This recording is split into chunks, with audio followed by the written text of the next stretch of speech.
बलोचिस्तान दे विच अमन दे दुश्मन एक बारी फिर आपदा सिर चुकदे पे। मुल्क दे विच अग लाउण दी नापाक कोशिश की जा रही है। अफगानिस्तान दे विच बैठी तालिबान रजीम इन्हां दहशतगर्दां नूं झोली च बिठा के पूरी दी पूरी सहूलतकारी करती पई है। सरहद पार तो फितनतुल ख्वारिज दे ए पाले हुए दहशतगर्द मुल्क दे विच बदअमनी फैलाउण वास्ते भेजे जा रहे हैं। तुहानूं याद है कि जिहड़ा आ साडा एक ही जिहड़ा सजरा शरीक हैगा, सजरा नहीं बल्कि अजला का शरीक साडा यही है, फिर दोबारा शरीक बनना चाहता है भारत जिहड़ा है। ये बार बार जिहड़ा ना वो मार्का हक की जंग तो बाद कहता है कि जी ऑपरेशन संदूर 2.0 शुरू होगा, ऑपरेशन संदूर 2.0 जारी है। ये जिहड़ा ये अल्फाज इस्तेमाल करता ना कि जारी है, वो जिहड़ियां कार्रवाइयां होंदियां पईयां ने ना ये जारी है। तो जो असी जवाब दिता तो फिर जाके डोनाल्ड ट्रंप के गोडे फड़ लेंदे कि ट्रंप जी प्लीज़ ये जंग बंद करवा दें। ठीक है, बलोचिस्तान दे विच इस तरह दी दहशतगर्दाना कार्रवाइयां होंदियां पईयां। ये बुज़दिल दहशतगर्द मासूम शहरियां नूं आपदी हवस दा निशाना बनाते पे, बेगुनाह लोगों का खून खाम खा च बहाते पे। बलोचिस्तान दे विच अमनो अमान की इस मखदूश सूरत हाल के उत्ते रियासत ने फाइनल वार्निंग जारी करती है। बस बई काम हो गया बहुत ज़्यादा, हुण आइंदा दा लायामल तैयार किया जा रहा है। गलबात का जो वक्त से ना कि गाओ बात करते हैं, इधरों साढ़े वालों खत्म हो गया। हुण गलबात नहीं होनी, हुण गोली का जवाब गोली नाल देने का वक्त आ गया। वज़ीर आज़म शहबाज शरीफ खुद एक रोज़ा हंगामी दौरे के उत्ते कोयटा जो पहुंचे ने और नैशनल एक्शन प्लान की जी एपेक्स कमेटी है उसका एक वड्डा और इंतहाई अहम इजलास होया। इस इजलास के विच मुल्क की तमाम सीनियर सियासी और अस्करी क्यादत एक छत थले जमा हुई है और बलोचिस्तान की मखदूश जी सूरत हाल है इसका तफसीली तौर पर जायजा लिया। हुण अमन कायम करने वास्ते सख्त तरीन फैसले जिहड़े ना वो लए गए ने, जिन्हां दी गूंज दुश्मन दियां नस्लां भी याद रखणगियां। हुण जो हथ मासूम शहरियां वाल उठेगा ना वो फड़ के ना कटना नहीं दा, कीमा बनाना उस हथ दा। हुण कोई भी रायत नहीं होएगी, गुंजाइश नहीं देनी, कोई गलबात होनी नहीं, मुज़ाकरा सोचो भी ना कि वो हो जाएंगे, नहीं, सवाल ही पैदा नहीं हुंदा मुज़ाकरा का। हुण सिर्फ और सिर्फ होएगा एक्शन। समझ आई? फील्ड मार्शल सैयद आसिम मुनीर ने गुज़श्ता दिनों के विच नैशनल डिफेंस यूनिवर्सिटी के विच खिताब करते हुए दुश्मन को ऐसा दो टोक जवाब दिता है, पैगाम दिता, बल्कि जिन्हें नाल जिन्होंने वो दिल्ली और जो काबुल है उत्थे 9.9 का जलजिला आया पे। फील्ड मार्शल ने साफ साफ कह दिता है, बिल्कुल कहते ना कि वो JP4 वाले अल्फाज इस्तेमाल किए हैं कि जंगा सिर्फ और सिर्फ मीडिया दी गीदड़ भपकियां होंदियां ओ और खोखले बयानात या सियासी जड़े नारे ने, हम ये कर देंगे, हम वो कर देंगे, हमने ऐसा कर दिया, हमने वैसा कर दिया, ये नहीं जितियां जांदियां। जंगा ईमान नाल, इत्तेहाद नाल और तंजीम की ताकत नाल जितियां जांदियां ने। उन्होंने दुश्मन एजेंसियां के मूँह के उत्ते घुमा के एक लफेड़ा मारते हुए सरहद पार तो होने वाली दहशतगर्दी नूं हुण रियासत की पूरी फुलादी कुवत दे नाल कुचल दिता है। हुण ये तमाशा मजीद नहीं चलेगा। पाकिस्तानी फौज दुश्मन की इंटैलीजेंस जिहड़ियां एजेंसियां ने उन्हां दी एक एक हरकत तो मुकम्मल तौर पर बाखबर है। ये तां कहते हैं इन्होंने जी मार्का हक की जंग हुई ना, अच्छा उधरों ये प्लान करन अपना, उधरों ये प्लान करन तां इन्हां दी जिहड़ी चाल है पाकिस्तान की जिहड़ी फजाई है वो पहले ही भांप लवे। उधरों उन्होंने जहाज उड़ाना है, जिन्हीं देर उन्हें उड़ना है पाक फजाइयां ने इत्थों दी उन्हें टारगेट कर देना। ये इन्हां दी समझो बाहर सी गल है कि भाई ये चलदा की पिया, इन्हां दे कोल इन्ना दिमाग है। सो लिहाजा पाकिस्तान दी जिहड़ियां एजेंसियां ने ना उन्हां दी एजेंसियां दे उत्ते भी किवें किवें साह लैंदियां ने ना, कित्थे साह लिया, कित्थे रोकिया कढ़िया बाहर साह अपना, उहदे ते नज़र है। ISPR के मुताबिक फील्ड मार्शल ने वाजे जिहड़ा ना वो कर दिता है कि रॉ के टुकड़ियां के उत्ते पलन वालियां जिहड़ियां ये प्रॉक्सी अनासर ने जिहड़ा कि पाकिस्तान का अमन बर्बाद कर दियां ने, इन्हां नूं हुण बर्बाद करने की इजाज़त नहीं हैगी। पाकिस्तानी अफवाज आपदी गैरतमंद कौम की भरपूर हमायत दे नाल इन्हां दहशतगर्दां दे ठिकाणियां नूं चुन चुन के निशाना बनाएगी। फील्ड मार्शल का यह कहना है कि असी इन्हां बुज़दिलां दे जिहड़ा ना वो नाल इन्हां दे सहूलतकारां दा भी जिहड़ा नाम है ना और निशान है वो भी मिटावांगे और इस तरह के जिहड़े पेचीदा किस्म के जिहड़े चैलेंजेस ने ना उहदे नाल निपटण वास्ते हुण स्ट्रैटेजिक बसीरत और पेशावराना महारत नूं असी खातर च लैके आवांगे और हुण जिहड़ा जो कुछ बोएगा वही कटेगा। गुज़श्ता दिनां दे विच DGSPR ਲੈਫਟੀਨੈਂਟ ਜਨਰਲ ਅਹਿਮਦ ਸ਼ਰੀਫ ਚੌਧਰੀ ਨੇ ਇੱਕ ਪ੍ਰੈਸ ਕਾਨਫਰੰਸ ਕੀਤੀ ਹੈ। ਉਹਨਾਂ ਨੇ ਹਕਾਇਕ ਜਿਹੜੇ ਨਾ ਉਹਨਾਂ ਨੂੰ ਖੁੱਲੀ ਕਿਤਾਬ ਜਿਹੜੀ ਹੈ ਉਹ ਆਵਾਮ ਦੇ ਸਾਹਮਣੇ ਰੱਖੀ ਹੈ ਔਰ DGSPR ਨੇ ਇਹ ਦੱਸਿਆ ਹੈ ਕਿ ਗੁਜ਼ਸ਼ਤਾ 4 ਦਿਨਾਂ ਦੇ ਵਿੱਚ ਬਲੋਚਿਸਤਾਨ ਦੇ ਵਿੱਚ ਦਹਿਸ਼ਤਗਰਦੀ ਦੇ 3 ਵੱਡੇ ਵਾਕਿਆਤ ਸਾਹਮਣੇ ਆਏ। ਲੇਕਿਨ ਸਾਡੀ ਸ਼ੇਰ ਦਿਲ ਸਿਕਿਉਰਿਟੀ ਫੋਰਸਿਸ ਔਰ ਕਾਨੂੰਨ ਨਾਫਿਜ਼ ਕਰਨ ਵਾਲੇ ਇਦਾਰਿਆਂ ਨੇ ਇਹਨਾਂ ਬੁਜ਼ਦਿਲਾਂ ਨੂੰ ਫਿਰ ਐਸਾ ਸਬਕ ਸਿਖਾਇਆ ਨਾ ਕਿ ਇਹਨਾਂ ਦੇ ਉਹ ਕਹਿੰਦੇ ਨਾ 14 ਤਬਕ ਰੋਸ਼ਨ ਹੋ ਗਏ, ਜਗਮਗ ਹੋ ਗਏ। ਸਿਕਿਉਰਿਟੀ ਫੋਰਸਿਸ ਦੀਆਂ ਕਾਰਵਾਈਆਂ ਦੇ ਵਿੱਚ 54 ਦਹਿਸ਼ਤਗਰਦ ਉੱਥੇ ਕੀ ਬੰਦਾ ਕਵੇ ਸੇ ਉਹਦੀ ਮੌਤ ਮਰ ਗਏ। ਵਤਨੇ ਅਜ਼ੀਜ਼ ਦਾ ਦਫਾ ਕਰਦੇ ਹੋਏ ਸਾਡੇ 42 ਜਵਾਨਾਂ ਨੇ ਜਾਮੇ ਸ਼ਹਾਦਤ ਨੋਸ਼ ਕੀਤਾ ਹੈ।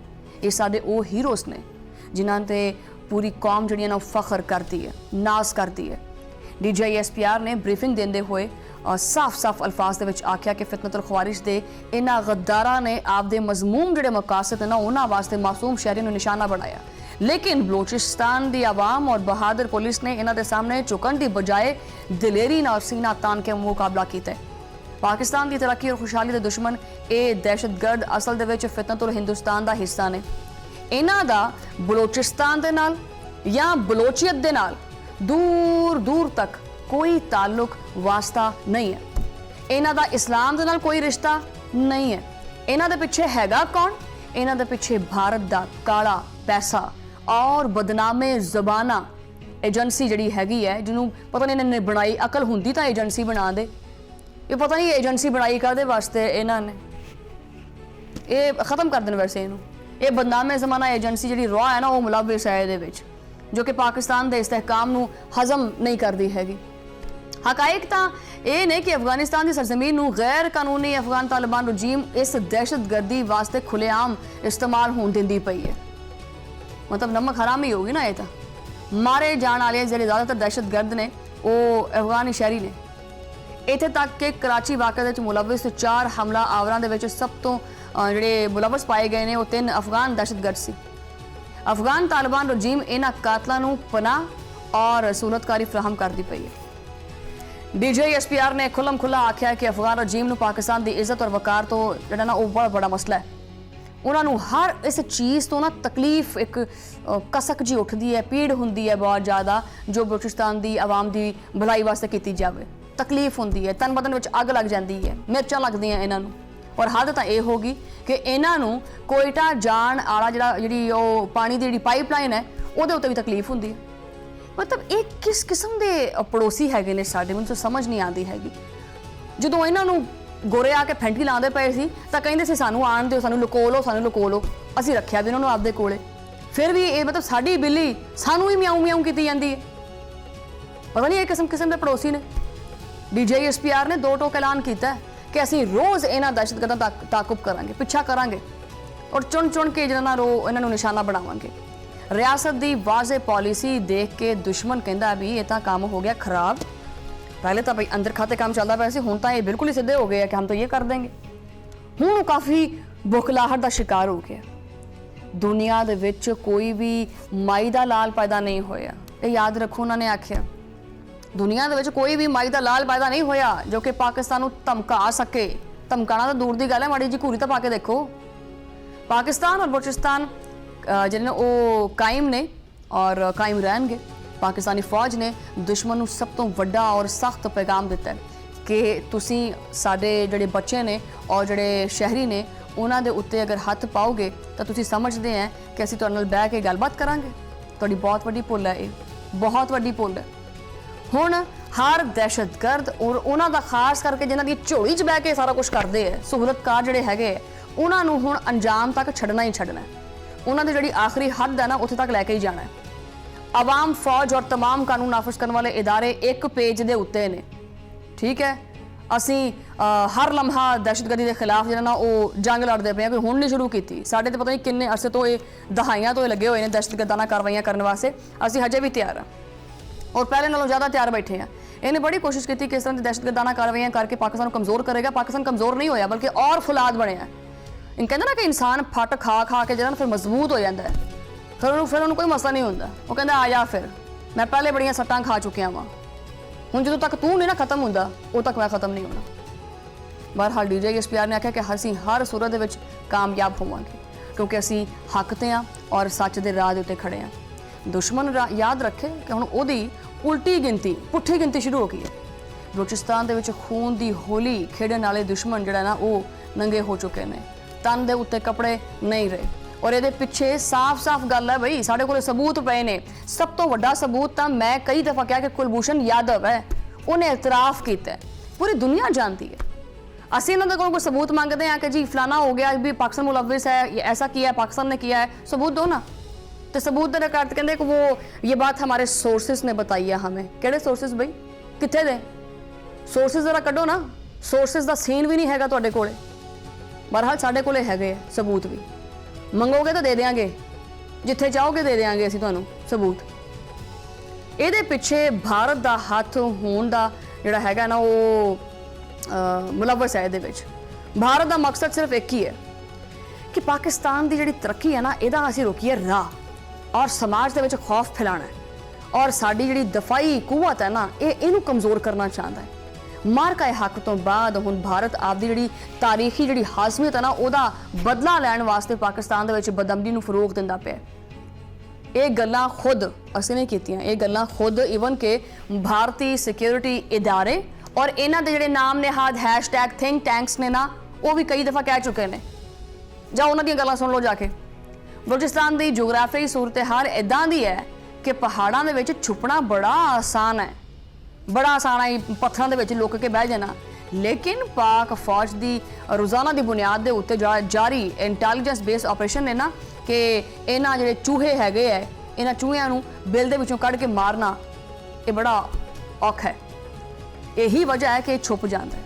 यही वजह है कि रवां साल की जिहड़ी दूसरी समाही हैगी ਉਹਦੇ ਵਿੱਚ दहशतगर्दी के वाक़िया ਦੇ ਵਿੱਚ नुमाया कमी की है। इन्हां चूहियां नूं बिलां चों कढ के मारिया।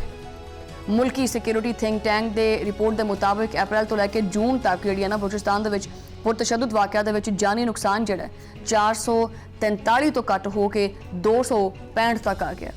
और इस गल का सबूत है कि साडी अस्करी हिकमत अमली कामयाब होंदी पई है। दुश्मन की फंडिंग के बावजूद साडे इदारियां दे जिहड़े अज़म ने ना वो मजबूत ने। और इसी वास्ते मायूसी दे विच हुण ये शहरी आबादियां दे विच ना वो इस तरह दी कार्रवाइयां करते पे जो कि बलूचिस्तान दे विच करते पे। लेकिन हुण आवाम भी और सिक्योरिटी इदारे ये नालों नाल खड़े। जो आवाम और फौज का रिश्ता एक मुट्ठी हो जाता है ना, तो कोई भी मुट्ठी खोल नहीं सकता। बहुत ये रिश्ता मजबूत हो जाए तो दुनिया की कोई ताकत इनू खत्म नहीं कर सकती।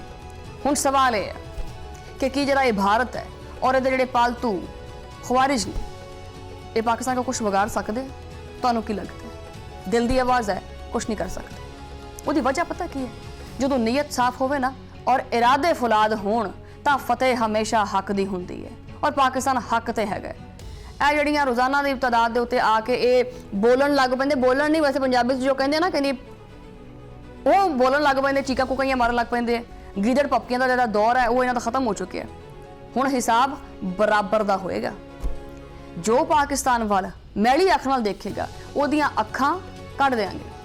सो लिहाजा दुश्मन कन खोल के सुन लवे, आप एक तीली तुली मार ला कन दे विच कोई मैल मूल फसी है तो भी वो कढ़ कुढ़ लै, कोई तेल शैल पाया ये उस तो बाद प्रोग्राम मेरा सुनी। वैसे दुश्मन खास करके सुन लवे ये पाकिस्तान है, इत्थे जवान कफन बंद के निकलते हैं। हुण तमाशाई जिहड़ा ना बनने का वक्त खत्म हो चुका है। दहशतगर्दां दा नामो निशान मिटा देवांगे, होएगा ही नहीं।